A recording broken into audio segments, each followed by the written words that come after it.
gimana kabar kalian? Nah, kali ini kita berjumpa lagi di pelajaran geografi. Di pelajaran geografi kali ini kita mau bahas apa ya? Kali ini kita akan bahas sistem informasi geografi. Nah, apa sih itu sistem informasi geografi? Menurut RISE tahun 2000, SIG atau sistem informasi geografi adalah sistem komputer yang digunakan untuk memasukkan, menyimpan, memeriksa, mengintegrasikan, memanipulasi, menganalisis, dan menampilkan data-data yang berhubungan dengan posisi-posisi di permukaan bumi. Menurut Byrne tahun 1992, sistem informasi geografi adalah sistem komputer yang digunakan untuk memanipulasi data geografi. Sistem ini diimplementasikan dengan perangkat keras dan perangkat lunak komputer yang berfungsi akuisisi dan verifikasi data, kompilasi data, penyimpanan data, perubahan dan updating data, menyimpan dan pertukaran data, manipulasi data, pemanggilan dan presentasi data, dan yang terakhir analisis data. Menurut Gopau tahun 2002, sistem informasi geografi adalah teknologi informasi yang dapat menganalisis, menyimpan, dan menampilkan data spasial. Menurut Bagos Surtanal atau Badan Koordinasi Survei dan Pemetaan Nasional, sistem informasi geografi adalah sebagai kumpulan yang terorganisir dari perangkat keras komputer, perangkat lunak, data geografi, dan personal yang didesain untuk memperoleh, menyimpan, memperbaiki, memanipulasi, menganalisis, dan menampilkan semua bentuk informasi yang bereferensi geografi.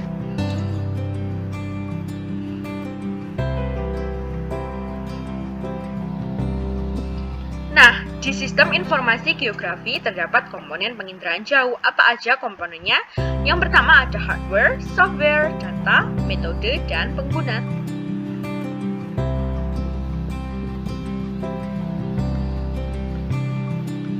Nah, supaya lebih paham, kali ini kita akan bahas satu-satu dulu. Yang pertama ada software. Perangkat lunak sistem informasi geografi adalah komponen pendukung teknologi yang berisi program-program pengolahan dalam sistem informasi geografi berupa data untuk menghasilkan informasi geospasial, manusia sebagai pengolah dan pengguna data, serta metode yang digunakan dalam mengolah data tersebut.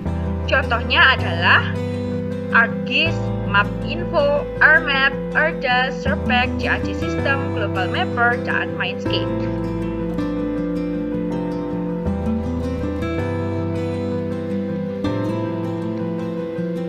Yang kedua, hardware. Hardware sistem informasi geografi terdiri dari input data seperti mouse, digitizer, scanner, olah data yaitu hard disk, processor, dan RAM, dan output data yaitu plotter, printer, dan screening.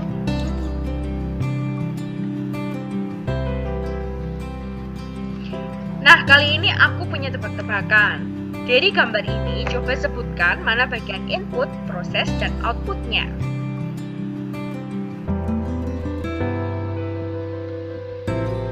Lanjut ke gambar yang kedua. Mana bagian input, proses, dan outputnya?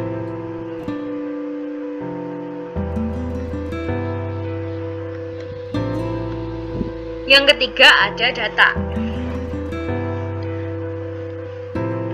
Yang pertama ada data input meliputi tabel, laporan, pengukuran lapangan, data digital lain, peta, citra satelit, foto udara, dan data lainnya. Yang kedua ada data management dan manipulation. Dari input kemudian dibawa ke storage yang ada database, kemudian di retrieval dan diproses. Dari proses inilah dihasilkan output yang berupa peta, tabel, laporan, informasi digital yang berupa soft copy.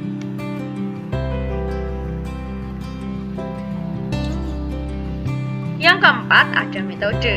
Metode terdiri dari pendekatan kualitatif dan pendekatan kuantitatif. Untuk pendekatan kuantitatif terdiri menjadi 3 bagian, yaitu binary, berjenjang, dan berjenjang tertimbang. Nah, kita bahas pendekatan kualitatif dulu. Apa sih itu pendekatan kualitatif? Metode pendekatan kualitatif dapat diterapkan sebagai salah satu metode analisis dalam SIG. Data yang dipergunakan merupakan data spasial yang memiliki klasifikasi data yang sifatnya kualitatif. Contoh, Peta yang memiliki tingkatan data kualitatif adalah peta penggunaan lahan.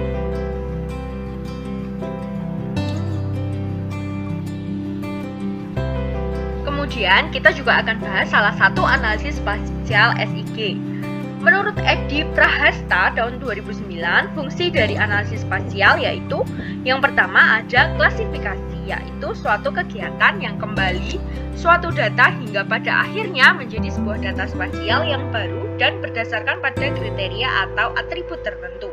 Contohnya adalah mengklasifikasikan tata guna lahan untuk pemukiman, pertanian, perkebunan, atau hutan berdasarkan analisis data kemiringan atau data ketinggian. Hasilnya berupa peta tata guna lahan.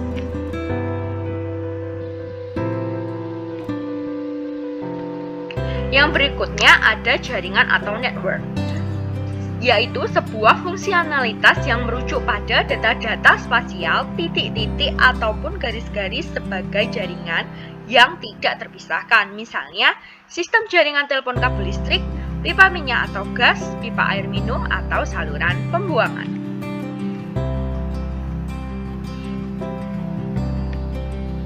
Yang ketiga ada overlay, merupakan fungsionalitas yang menghasilkan layer data spasial baru, di mana layer tersebut merupakan hasil dari kombinasi minimal 2 layer yang menjadi masukannya. Contohnya adalah menganalisis daerah rawan erosi dengan mengoverlaykan data ketinggian, jenis tanah, dan kadar air.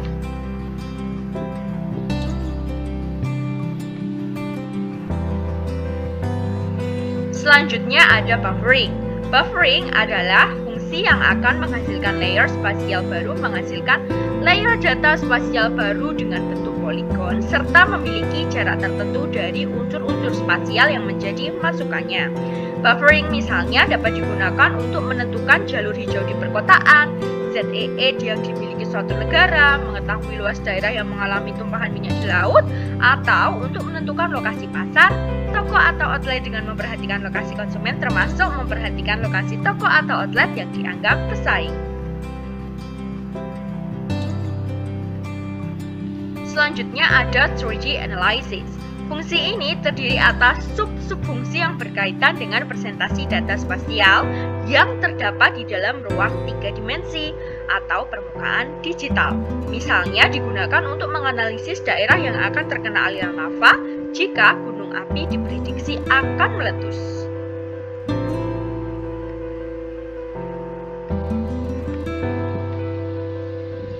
Berikutnya ada digital image processing. Untuk fungsionalitas ini, nilai ataupun intensitas dianggap sebagai fungsi sebar atau spasial.